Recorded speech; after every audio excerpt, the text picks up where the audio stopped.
Hello and welcome to another tier list video. Today we are taking a look at the characters from Avatar: The Last Airbender. Now, Avatar: The Last Airbender is without a doubt my favorite show of all time. I've seen it more than any other show. I've probably seen it start to finish, I would say 7 or 8 times. I usually make a goal of watching it all the way through every year or two, so I'm really excited to do this list. And the way I'm going to be ranking these characters is not whether or not it's a good guy or a bad guy. I'm not going to be ranking bad characters low and good ones high necessarily. I'm mostly just going to be ranking them based on, how interesting are the characters, how much do I like them in the show, do I feel like they add good value to the show. So starting us off, we have Avatar Aang. Now, of course, he's the main character, he's the most important character. That being said, there are some shows with the main character I don't necessarily like, but Aang, I think, is a great main character. You can really see his growth and development throughout the show. Honestly, just really solid. Aang, it's hard to put him anywhere but the S tier for sure.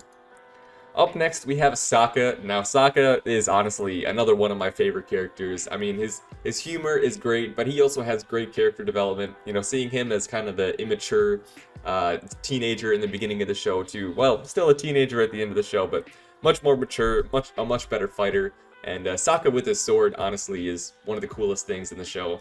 So Sokka also going to find himself up in the S tier. Up next, we have Katara.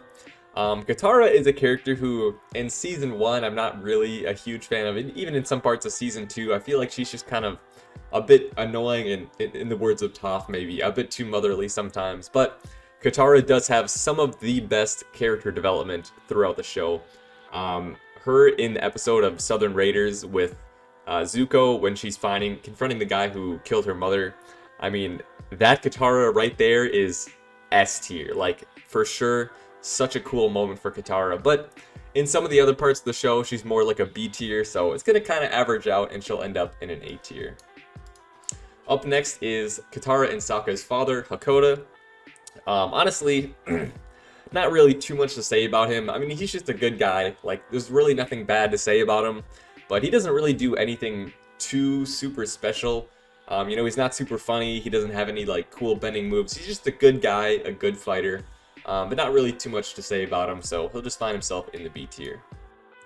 Up next, we have Akaya, which is Sokka and Katara's mother, who obviously is killed before the show even starts. We don't really find out a whole lot about her. We get, snippets here and there, and of course we have the flashback to the actual raid on the Water Tribe where she dies. But we don't really see too much into her life or what she's really like, so it's kind of hard to give her a good ranking. But the fact that she did sacrifice herself for Katara, like, that's pretty cool. That's pretty admirable. So she'll at least find herself in the B tier. Up next, we have Gran. Honestly, just a classic, just like a great grandmotherly figure. Gran, we don't see her too much in the show outside of Season 1, but honestly, she's a great addition. Pretty cool. Set Katara and Sokka on their adventure at the beginning of the show. So Gran, she'll at least find herself in the B tier. Not doing anything crazy, but just a good character overall. Up next, we have Appa. Honestly, of course, Aang's flying bison, definitely an important character in the show. I definitely felt it when he went missing in Season 2. But honestly, just a really good character. Animal characters, though, it's really hard to be super great. He'll find himself in the A tier, but for me, when a character doesn't really talk, it's hard for me to really put them in the S tier.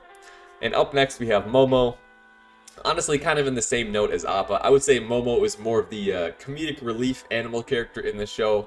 But honestly, I love Momo, especially in the episode The Desert, where him and Sokka are high on cactus juice. That's some of the best Momo moments in the show. So Momo also going to find himself in the A tier.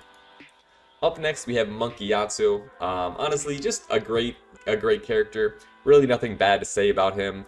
Of course, he's Aang's mentor growing up in the Air Temple, and just a really positive character. You don't see him too much outside of the flashbacks, of course. But Monkey Yatsu is a pretty good character, and of course we can see kind of his skeleton when Aang does visit the Air Temple and sees that the Fire Nation attacked them. And there's like 10 or 12 dead bodies surrounding Monkey Yatsu, so you can tell he went out with a bang, and for that reason, could find himself up in the A tier. Up next, we have Avatar Roku. Honestly, pretty cool. We see him quite a bit through flashbacks and dreams that Aang has in his trips to the spirit realm.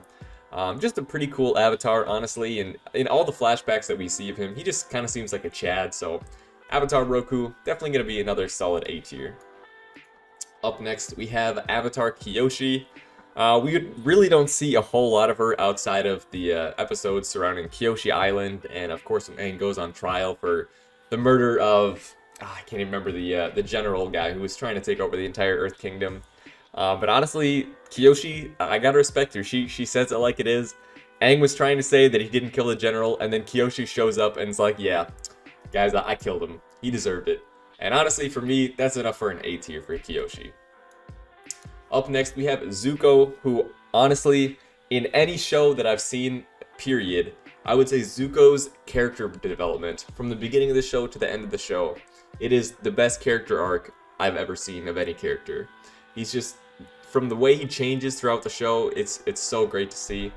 Super interesting character, you know, even got some good comedic relief there in the later seasons, and just a cool character overall. Zuko, definitely going to be in the S tier.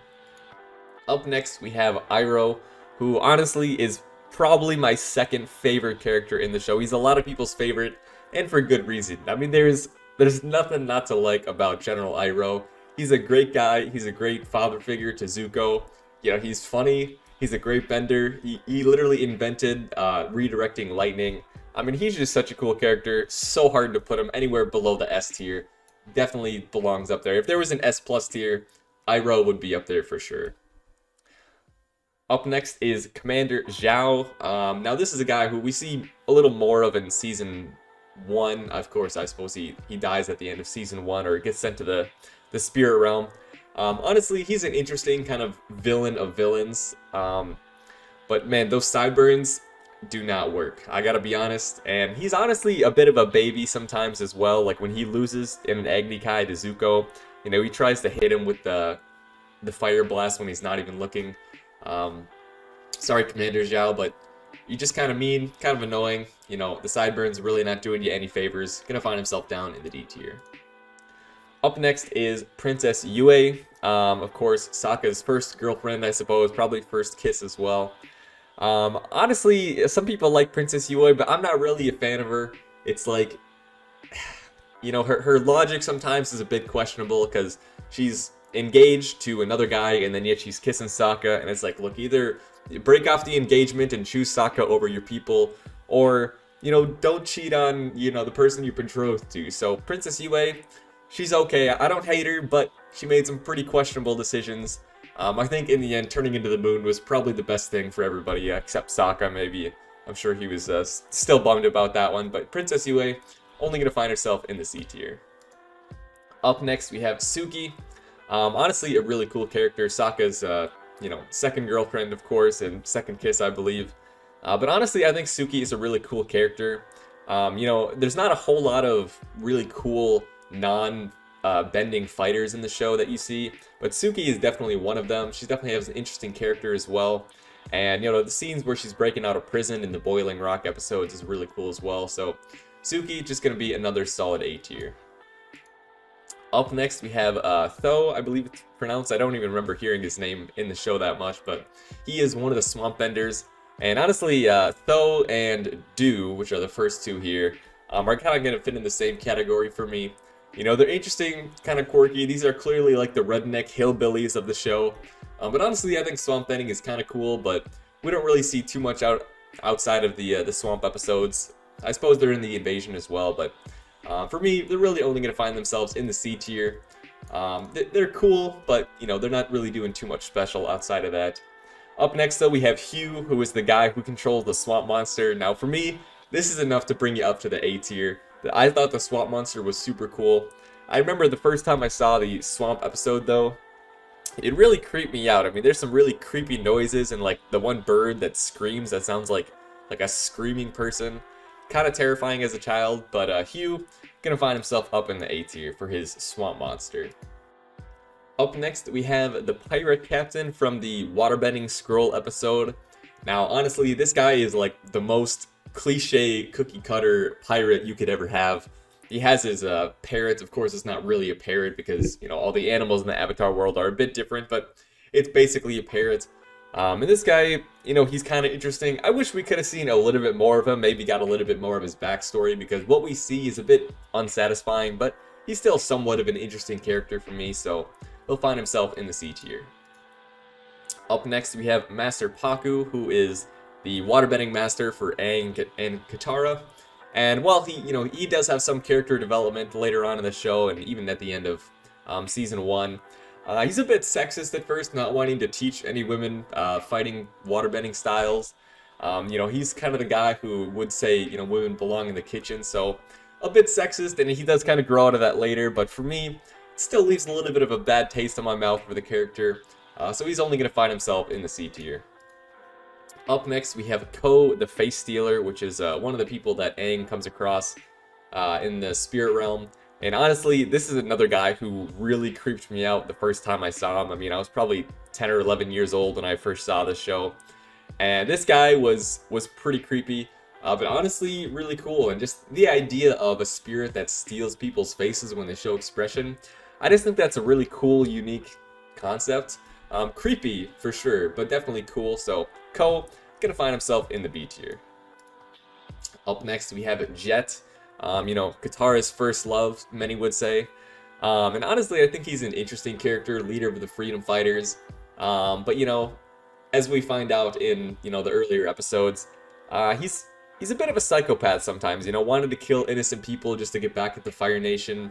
And then later on, when he gets into Ba Sing Se, he's so focused on still taking down firebenders.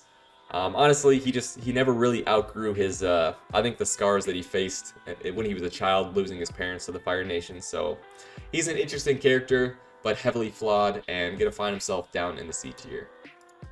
Up next, we have Longshot, who is honestly my personal favorite character of the Freedom Fighters, and I think he is many people's favorite character.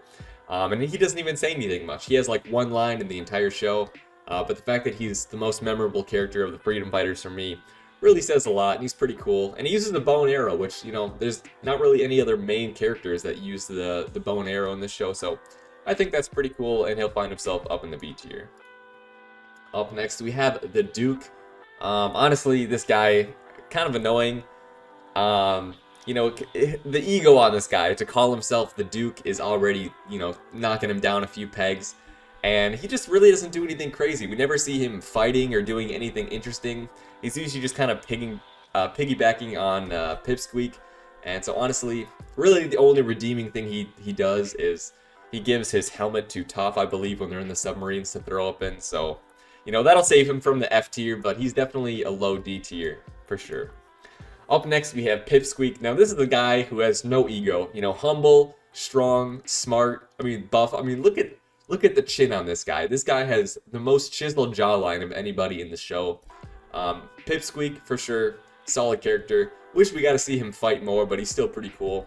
Gonna find himself up in the B tier. Last but not least of the Freedom Fighters, we have Smellerby. Honestly, just kind of another annoying character. The name, kind of weird, but not super egotistical like the Duke. But all I can remember is Smellerby getting super mad at Iroh calling him a boy, which genuinely, up until that point in the show, I thought it was a boy as well. Because, it kind of sounds like a guy, looks like a guy. But Smellerby, just kind of annoying. She's also going to find herself down in the D tier. Up next, we have Zhang, who is Aang's first firebending teacher. And, Zhang didn't even want to teach Aang, of course, because he said Aang wasn't ready, but Avatar Roku said, teach him anyways. But clearly that was the wrong decision, because Aang ended up burning Katara's hands. And, Zhang was right all along. Aang really wasn't ready to learn firebending. Super cool character, member of the White Lotus, and it's super cool when we get to see him retake Ba Sing Se at the near the end of the season finale. So Zhang, just another solid character, gonna find himself up in the A tier as well. Up next, we have Che, who is kind of the guy who connects Avatar Aang up with Zhang as a firebending teacher. Che was another deserter of the Fire Nation army.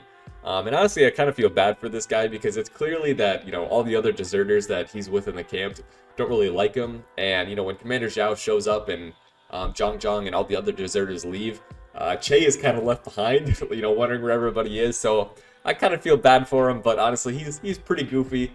So he'll find himself in a C tier. Not really too much bad to say about him, but he doesn't really do too much for me either. Up next, we have Haru, who is one of the first Earthbenders that the Aang gang come across. And honestly, all you need to know about Haru is the mustache. I mean, look at that. Clearly, by far, the best mustache in the show. Haru, just an absolute Chad. Cool character, Earthbender, which is cool. He's got the mustache, got kind of the goatee going. Haru, gotta find himself in the A tier. Up next, we have June, who is the bounty hunter. Honestly, this character is really cool. She shows up in a couple places, but I wish we would have seen even more of her. Clearly just a Chad. June, gonna find herself up in the A tier.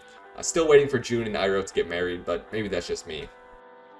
Up next, we have Nyla, which is, I believe it's a Shearshu, and it's basically June's pet that can track, things anywhere in the world using its sense of smell. And it can also, paralyze things just by lashing them with its tongue and hitting with the barbs. Honestly, just a really cool, pet. If I could have any pet in the Avatar universe, it would probably be a Shearshu. I think this thing is super cool, and also going to find itself up in the A tier as well. Up next, we have Cabbage Man. Now, definitely a crucial character in the Avatar universe. The show just would not be the same without Cabbage Man. That being said, this guy is pretty annoying, getting super mad every time his cabbages get destroyed, which, to be honest, I would be upset as well. But, he's clearly just a bit of a cranky old man who loves cabbages, probably more than he loves his wife, who likely left him at this point. So Cabbage Man, gonna find himself down in the C tier. Up next, we have King Bumi, who honestly is my favorite character in the Avatar The Last Airbender show. I love King Bumi. He's goofy, he's an airbender, he's an old guy, but yet completely jacked. He retakes his entire city of Omashu by himself during an eclipse. Member of the White Lotus, helps retake Ba Sing Se. I mean, this guy is just great all around. King Bumi, incredible. Like I said, my favorite character in the show. Gonna find himself in the S tier. Up next, we have Flopsy, who is King Bumi's pet. Basically a giant rabbit that's clearly been doing steroids all its life. Flopsy, just another solid pet, also going to find himself in the A tier. Up next, we have the Mechanist, who is a pretty interesting character. He's an inventor who invents a lot of cool different things. That being said, he was working for the Fire Nation all this time. He was being blackmailed, but come on. As the Mechanist, you got to be able to come up with some sort of, contraption or invention to help fight off the blackmail. Honestly, I don't think he was trying too hard. I think he was too content with working with the Fire Nation. So, Mechanist, sorry, gonna find yourself down in the D tier. Up next, we have Teo, who is the son of the Mechanist, and honestly, we don't really see too much of him outside of a couple episodes, but I think he's a pretty cool character. Paralyzed, but he's still got the really cool wheelchair, able to fly around. Honestly, a pretty cool character, and I wish we would have got to know a little bit more of his backstory. So, for me, Teo gonna find himself in the B tier. Up next, we have Azula, who honestly I think is a really interesting character. It's really cool to see her development, or rather regression, from the beginning of the show to the end of the show. You can clearly see her mental state slowly slipping away as the show goes on, and especially when Mai and Ty Lee betray her. That's kind of the last straw for her, where she starts going crazy. Honestly, just a really cool character development story with Azula. She's a really good bad guy of the bad guys, and even though she's, very dislikable, I think she's a really important character to the show, and just a really cool, kind of development, watching her character kind of slowly slip into insanity. So, Azula gonna find herself up in the A tier. Up next, we have Mai. Honestly, I'm not a huge fan of Mai. She's just like so gloomy and depressing, and I know that's kind of her character shtick, but honestly, I'm not a huge fan of it. Mai gonna find herself down in the D tier. Up next, we have Ty Lee, who, admittedly, when I first watched the show when I was like 10 or 11 years old, I had a crush on Ty Lee. But honestly, I think she is a really cool character, actually. She is the only person in this show who really does her kind of style of fighting, where she blocks people's chi and blocks people's bending, which I think is really cool. I always think it's interesting when there's a non-bender fighter who has a really unique style of fighting. You could say Mai has that as well, but her gloominess kind of overshadows the her unique style of fighting, where she throws her knives or whatever she's throwing. But Ty Lee, I think she's really cool. Gonna find herself up in the A tier. Up next, we have Lo and Lee. I'm not exactly sure what their role in the Fire Nation is. I think they're like advisors or ambassadors to the Fire Nation or something. But honestly, I think these characters are super funny, and pretty much every time they show up, they're at least doing something sort of goofy. The episode where, Zuko, Azula, May, and Ty Lee all go to Ember Island, and Lo and Lee are there as well, wanting to throw a party. Love going to the beach, honestly. I just think they're really goofy, really funny, so they're going to find themselves up in the A tier. Up next, we have Aunt Wu, the fortune teller, who is also a pretty interesting character. Telling the fortunes of a few people, telling Aang that, he's going to be in some big battle, which, of course, he already knew, which is kind of funny. And Aunt Wu, of course, also had the hots for Uncle Iroh, which, let's be honest, who doesn't? Uncle Iroh is a huge Chad. But me, personally, I'm still shipping Uncle Iroh in June. So, sorry, Aunt Wu, but you're not going to quite be there for me. But Aunt Wu is still a cool character, going to find herself in the B tier. Up next, we have Wang Shitong, he who knows 10,000 things. Honestly, even just saying his name is super fun. This is the spirit owl who basically brought his library into the physical world that they find in the middle of the deserts, and then ends up returning the library back to the spirit realm. But honestly, I think he's pretty cool. And honestly, I think Wang Shitong really did kind of dirty by the main characters, because they showed up, said, hey, we're not going to misuse your knowledge, and then they go and misuse it, and then they attack him. I mean, Wang Shitong, honestly, I feel bad for him. He really got done dirty by the main characters. He's painted as almost a bad guy in that episode, but he was really the good guy. And it was the main characters who were the ones in the wrong. So, Wang Shitong, some people might not like you, but I'm going to stand up for you and put you in the A tier. Up next, we have General Thong, who is the general who basically tries to force Aang into the Avatar state by doing a bunch of different funny things. Honestly, I kind of like that episode where they're like trying a bunch of random things, like feeding him basically amphetamines, dressing him in a bunch of random clothing, and then eventually, of course, trapping Katara underground.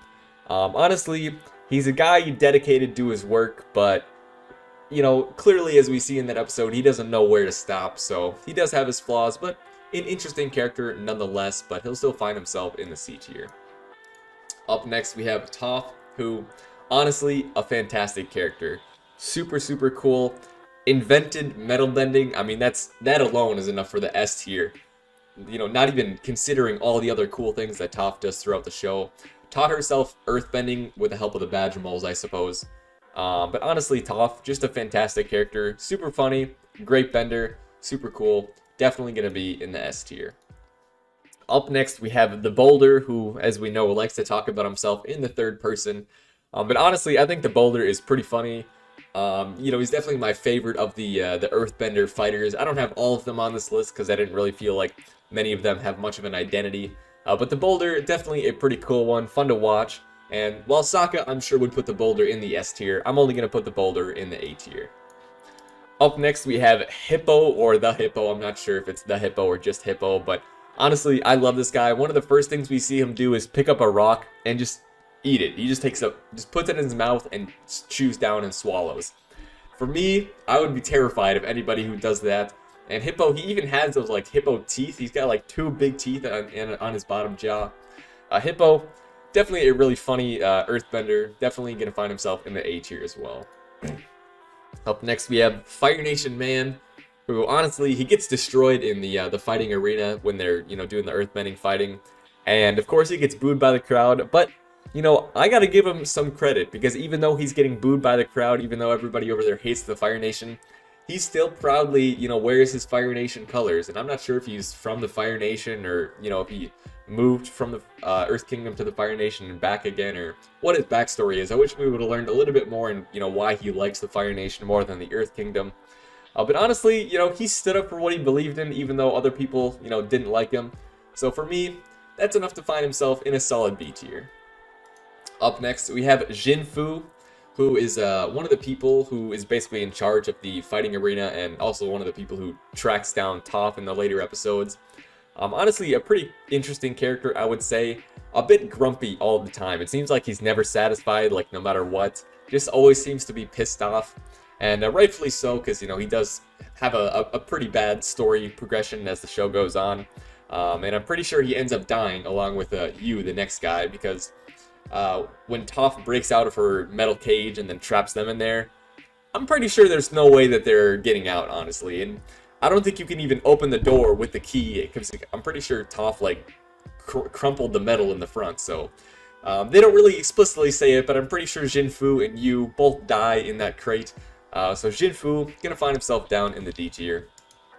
Up next we have Yu, who honestly just kind of an annoying character, I would say. Not as grumpy as Jinfu for sure, but honestly not really that interesting. He doesn't even really seem like that great of an earthbender, and he's an earthbending teacher. So Yu, sorry, he's gonna be my first F tier. Up next we have the Earth King, who is kind of a funny character, honestly, but clearly a bit oblivious. You know, he's living in the Earth Kingdom Palace his entire life. I think the episode where they take him out to the front wall was the first time he'd ever left the palace in his life, so clearly lived a bit sheltered, but he's still just a nice guy. However, he's going to lose some points because he's got a bit of a big mouth, and when Azula was undercover as a Kyoshi warrior, he spouted off the invasion plan, which pretty much screwed over the entire invasion. So Earth King, sorry, only going to find yourself in the C tier. Up next we have Bosco, which is the Earth King's bear. It's kind of funny, they make some jokes about it just being a bear, because in most of the Avatar animal universe, most animals are kind of a hybrid between real animals like platypus bear, things like that. But no, Bosco's just a bear, and honestly, I think he's pretty cool. Gonna find himself in the B tier. Up next, we have Long Fang, who is in charge of the Dai Li and kind of controlling the Earth Kingdom from behind the Earth King, essentially. Honestly, I think this guy is a really good villain. He's really interesting. He's clearly pretty smart, really manipulative. And honestly, I just think he's a pretty good villain for the show, so gonna find himself up in the A tier. Up next, we have Chong, who is, you know, basically a bit of a hippie. You know, I'm pretty sure he quite frequents the cactus juice. But honestly, his singing is what really does it for me. The song Secret Tunnel is forever burned in my mind. Just a great song. Chong gonna find himself up in the S tier. Up next, we have Chit Sang, who is one of the guys who helps you know, Zuko and Sokka break the people out of prison. And honestly, I think this guy's a pretty cool character as well. I was sad that we never see him after the second episode of the Boiling Rock, because, you know, they get back to the Earth Temple that they're at, and he's like, "Hi everybody, I'm new." And then we never see him again. I was really hoping he was going to kind of stick with the gang for the rest of the show, and, you know, we'd see him at least a little more. I feel like he got robbed of screen time, so I'm going to put himself up in the A tier.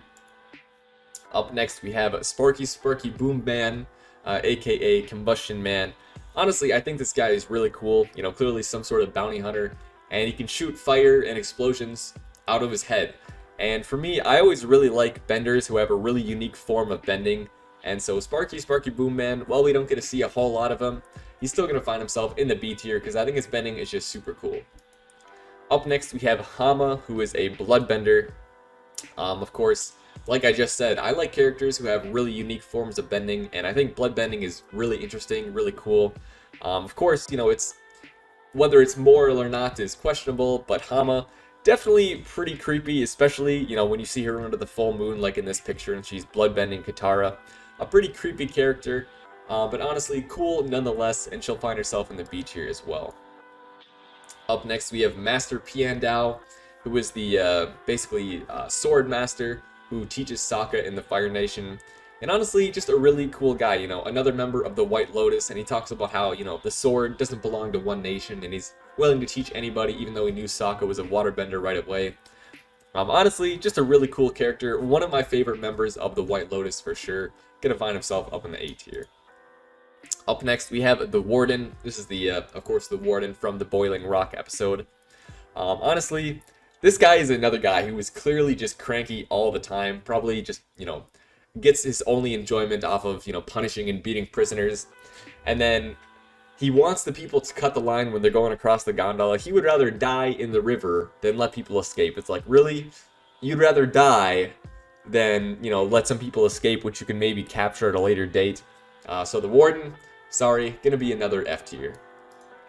Up next, we have Guru Patik, which another really fun name to say. And this guy is another just really nice guy, you know, teaching Aang to master the Avatar state, which of course Aang doesn't end up doing in that episode. And then also, just being a nice guy to Appa when he comes across Appa when he'd been, you know, facing all those challenges after escaping from the circus. So Guru Patik, just a really nice guy. Wish we got to see a little more of him outside of the 2 episodes, I think, but he's going to find himself in a solid B tier. Up next, we have Firelord Ozai, who is, of course, you know, the ultimate villain of the show. But honestly, I feel like a lot of the villains in the show, you can kind of see, you know, their angle, what they're doing. It seems like Firelord Ozai literally just wants destruction for the sake of destruction, which I think is a bit shallow for a villain. I wish he would have had a little more depth, you know, a little more meaning behind wanting to destroy, you know, the rest of the world. But still, he's an interesting character. Still a decent villain, well, not the best one, but he'll only find himself in the C tier. Up next, we have Ursa, which is Zuko's mother, or, you know, Firelord Ozai's wife.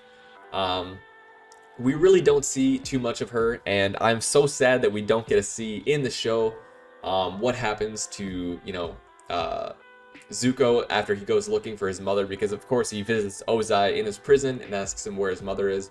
I know there's, I believe, comics which cover that, but I just really wish we had an animated show about Zuko, even if it was just like a couple episodes of Zuko tracking down his mother and finding her.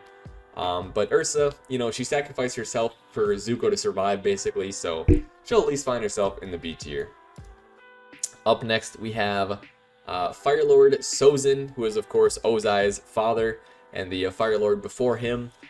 This guy, you know, he started the 100 Years' War, but I think he was a bit more of an interesting villain. We don't really see too much into his background, but he was definitely a patient man. You know, he first tried to take Earth Kingdom colonies, and Avatar Roku stopped him, and then he was patient. He did nothing, and then when the moment arose for, you know, Avatar Roku to be out of the picture, you know, that's when he made his move. So definitely, I would say a smarter Firelord than Ozai was.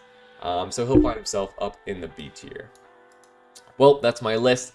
Let me know your guys' thoughts, and I hope you enjoyed.